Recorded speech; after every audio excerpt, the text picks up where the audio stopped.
आदि सन्यासी और विरक्त मिलते हैं। उनमें से जिससे प्रणाम करके पूछते हैं कि लक्ष्मण जी, राम जी, जानकी किस वन में हैं, वे प्रभु के समाचार कहते हैं और भरत जी को देखकर गर्व का फल पाते हैं। जो लोग कहते हैं कि हमने उनको कुशलपूर्वक देखा है, उनको ये रामचंद्र जी, उनको ये श्री राम लक्ष्मण के समान ही प्यारे मानते हैं। इस प्रकार सबसे सुंदर वाणी से पूछते हुए राम जी के वनवास की कहानी सुनते जा रहे हैं। उस दिन वही ठहर कर दूसरे दिन प्रातः काल ही रघुनाथ जी का स्मरण करके चले। साथ के सब लोगों को भी भरत जी के समान ही रामचंद्र जी के दर्शन की अभिलाषा लगी हुई है। तुलसीदास जी ने पुनः चौपाई के माध्यम से लिखा है, सज्जनों,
कहा जाए कि वो लिख सकता है।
से उनका शरीर संतप्त है।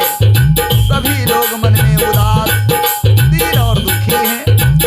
सासुओं को दूसरी ही सूरत में देखा, अर्थात विधवा के रूप में देखा। सीता जी का स्वप्न सुन करके रामचंद्र जी के नेत्रों में आंसू आ गए और सबको सोच से छुड़ा देने वाले प्रभु स्वयं सोच के बस में हो गए। जो सबकी चिंता हरते हैं वही भगवान सीता जी के स्वप्न की बातों को सुन करके चिंताग्रस्त हो गए और बोले, हे लक्ष्मण, यह स्वप्न अच्छा नहीं है। कोई भीषण कुसमाचार, बहुत ही बुरी खबर सुनावेगा। ऐसा कहकर उन्होंने भाई सहित यानी लक्ष्मण जी और राम जी ने स्नान किया। शिव जी महादेव जी का पूजन करके रामचंद्र और लक्ष्मण जी ने साधुओं का सम्मान किया, देवताओं का सम्मान, पूजन और मुनियों की वंदना करके राम जी बैठ गए। तब तक उन्होंने देखा, उत्तर दिशा की ओर देखने लगे। आकाश में धूल छा रही है।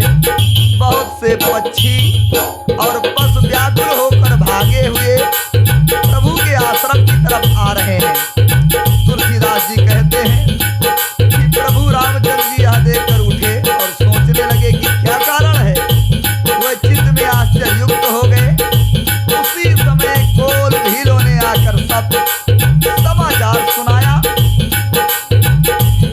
तुलसीदास जी कहते हैं, सुंदर मंगल वचन सुनते ही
मन में समझ करके तो प्रभु रामचंद्र जी चित्त को ठहराने के लिए कोई स्थान ही नहीं पाते। तब यह जानकर समाधान हो गया कि भरत साधु और सयाने हैं तथा मेरे कहने के समान आज्ञाकारी हैं। लक्ष्मण ने देखा कि प्रभु रामचंद्र जी के हृदय में चिंता है, तो वे समय के अनुसार अपना नीति युक्त विचार कहने लगे। लक्ष्मण जी ने कहा कि हे स्वामी, आपके बिना पूछे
लेकर चले कुटिल खोटे भाई भरत कुसुमय देख करके और यह जानकर कि रामचंद्र जी वनवास में अकेले हैं, अपने मन में बुरा विचार करके समाज जोड़कर राज्य को निष्कंटक करने के लिए यहाँ आए हैं।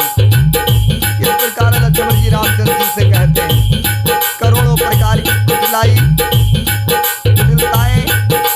रच करके सेना बटोर कर दोनों भाई आए हैं। यदि इनके हृदय में कपट और कुचाल न होती तो रथ घोड़े और हाथियों की कतार किससे सुहाती, परंतु भरत जी को व्यर्थ ही कौन दोष दे। राजपद पा जाने पर सारा संसार मतवाला हो जाता है। चंद्रमा गुरु पत्नीगामी हुआ, राजा नहुस ब्राह्मणों की पालकी पर चढ़ा और राजा वेणु के समान नीच तो कोई नहीं होगा जो लोक और वेद दोनों के विमुख हो गया। पुनः तुलसीदास जी लिखते हैं, लक्ष्मण जी क्या कह रहे हैं, सहस्रबाहु सुरनाथ त्रिशंकु केहि नराज मद कीन कलंकु। सहस्रबाहु सुरनाथ त्रिशंकु केहि नराज मद कीन कलंकु। भरत कीन या उचित उपाऊ त्रिपुरी निरंजन राखबु ताऊ। एक कीन नहीं भरत भलाई नीद रे राम जान सहाई।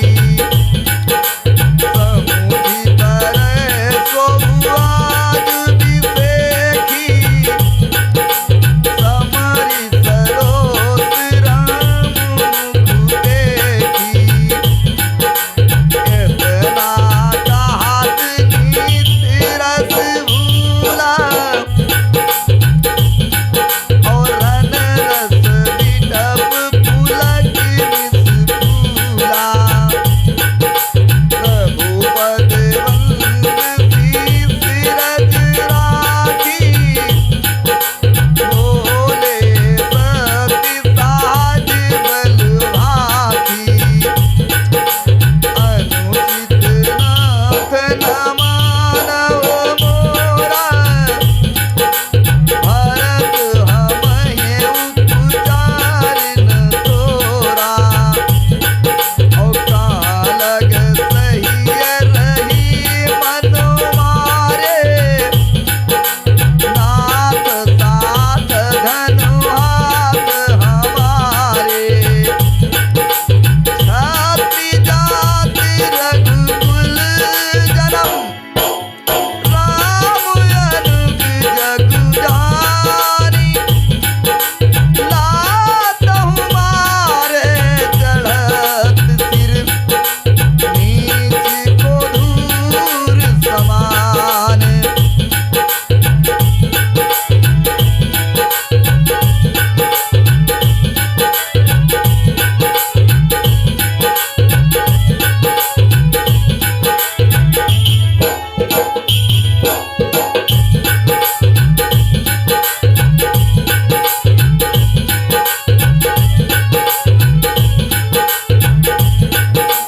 मित्रों, लक्ष्मण ने कहा, सहस्रबाहु देवराज इंद्र और त्रिशंकु आदि किसको राज का मद नहीं हुआ, राजमद ने किसको कलंक नहीं दिया। भरत ने यह उपाय उचित ही किया है, क्योंकि शत्रु और ऋण को कभी जरा भी शेष नहीं रखना चाहिए। हाँ, भरत ने एक बात अच्छी नहीं की, जो राम जी को असहाय जान करके उनका निरादर किया। पर आज संग्राम में राम जी का क्रोधपूर्ण मुख देख कर यह बात भी उनकी समझ में विशेष रूप से आ जाएगी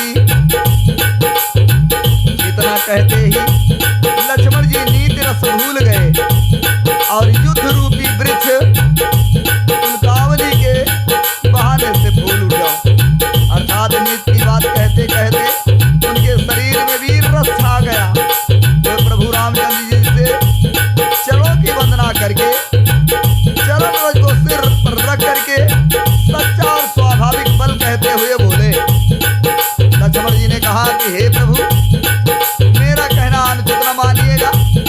भरत ने हमें कम नहीं प्रचारा है, बहुत ही परेशान किया है।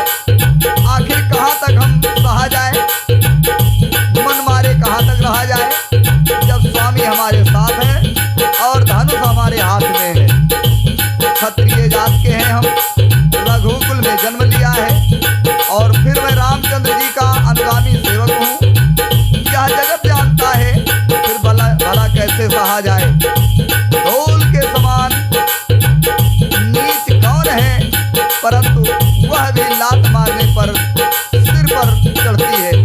लक्ष्मण जी ने कहा कि धूल तो सबसे छोटा कण होता है, फिर भी अगर उस पे लात मारा जाए धूल पर, तो धूल उड़ करके अपने सिर पर ही चढ़ जाती है। इस प्रकार लक्ष्मण जी कहते हैं और पुनः फिर रामचंद्र जी से कहते हैं। तुलसीदास जी ने चौपाई के माध्यम से दर्शाया है। लक्ष्मण जी ने कहा, उठ कर जोर रजाय सुमांगा, मनहु वीर रसि सोवत जागा, बांधी जटा सिर कसी कटी भाथा, साज सरासन सायक हाथा, आज राम सेवक जस लेऊं, भरत ही समर सिखावन देऊं, राम निरादर कर फल पाई, सोवहु समर सेज दो भाई,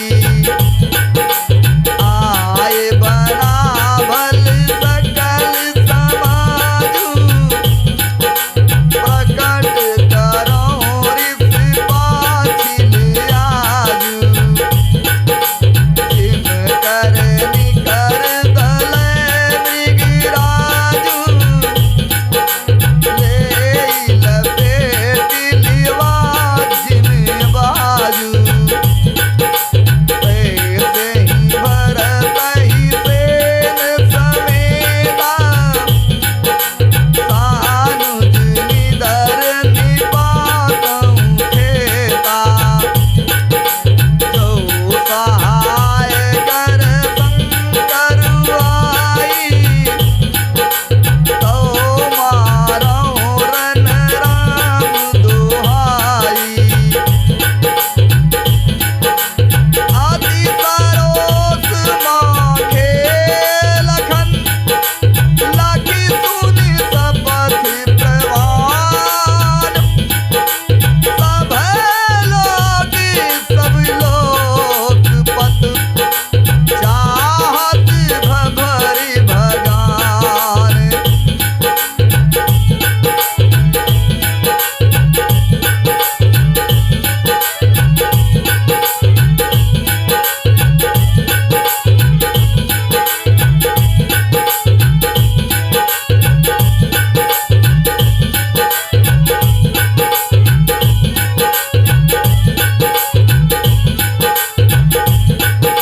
भक्तों, लक्ष्मण जी ने कहा,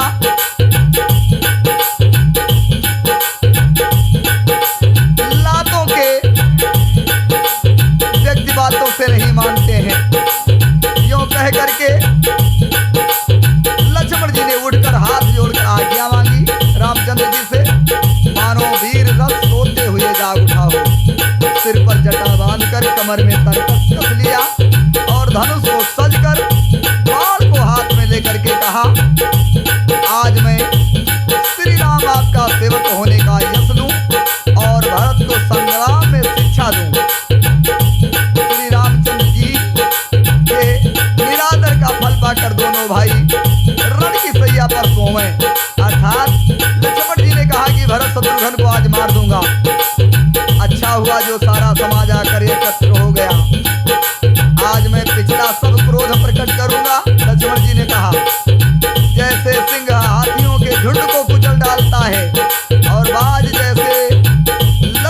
पेट लूट लेता है, वैसे ही भरत को सेना समेत और छोटे भाई सहित तिरस्कार करके मैं मैदान में पछाड़ूंगा। यदि शंकर जी भी आ जाए, उनकी सहायता करें, तो भी मैं राम जी की सौगंध खा करके कहता हूँ, मैं उन्हें युद्ध में मार डालूंगा, छोड़ूंगा नहीं। लक्ष्मण जी के अत्यंत क्रोध में भरकर ऐसे वचन बोलते हुए देख करके उनकी प्रमाणिक सत्य सौगंध सुन करके सब लोग भयभीत हो गए और लोग पार घबरा कर भागना चाहते हैं। सज्जनों, लक्ष्मण जी बहुत ही क्रोध में हैं।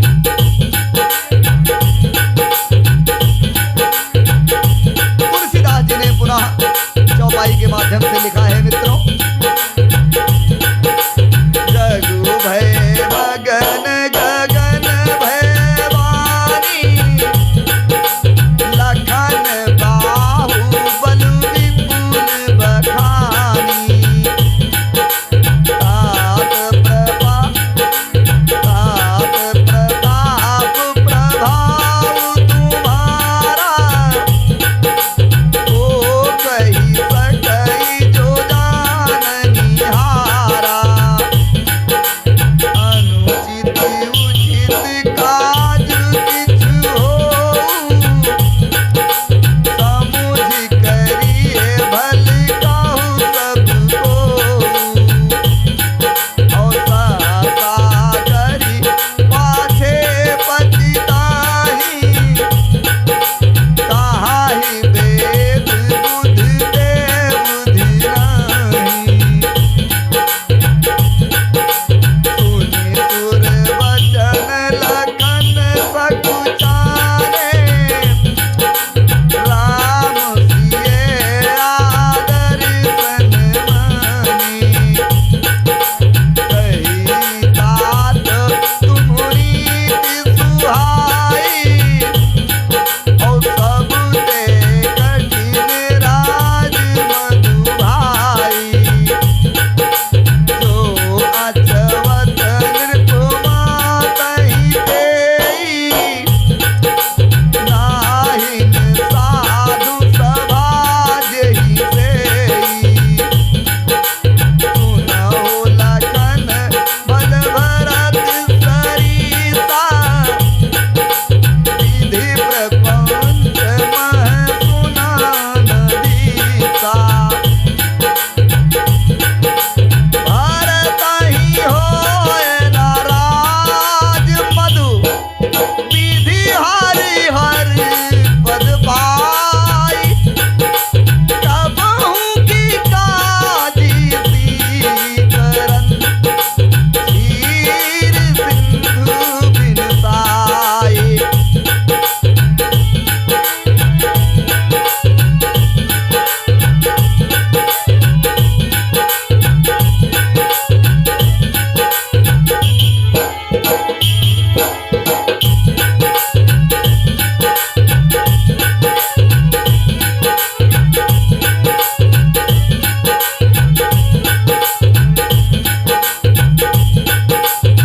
सज्जनों, सारा जगत भय में डूब गया। तब लक्ष्मण जी के अपार बाहुबल की प्रशंसा करती हुई आकाशवाणी हुई कि हे तात, हे लक्ष्मण, तुम्हारे प्रताप और प्रभाव को कौन नहीं कहता है और कौन नहीं जान सकता है, परंतु कोई भी काम हो उसे अनुचित उचित खूब समझ बूझ कर किया जाए तो सब कोई अच्छा कहते हैं।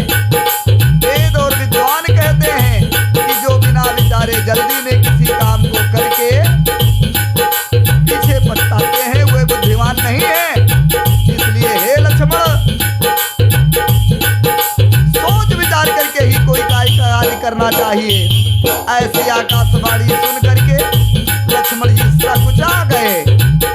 रामचंद्र जी और सीता जी ने उनके आदर के साथ सम्मान किया और कहा, हे तात, तुमने बड़ी सुंदर नीति की बात कही है। हे भाई, राज का मद सबसे बड़ा कठिन मद होता है।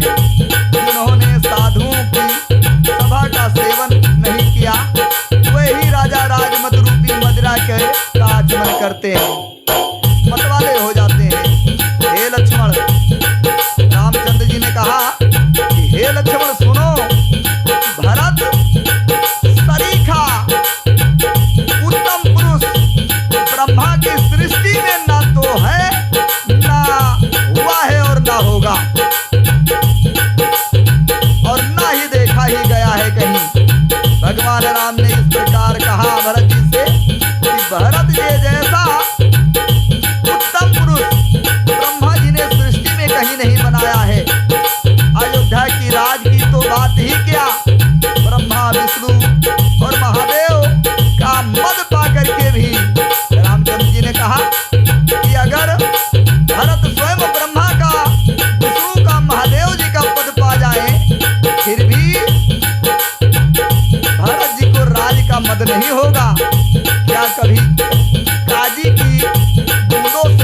समस्त देशवासी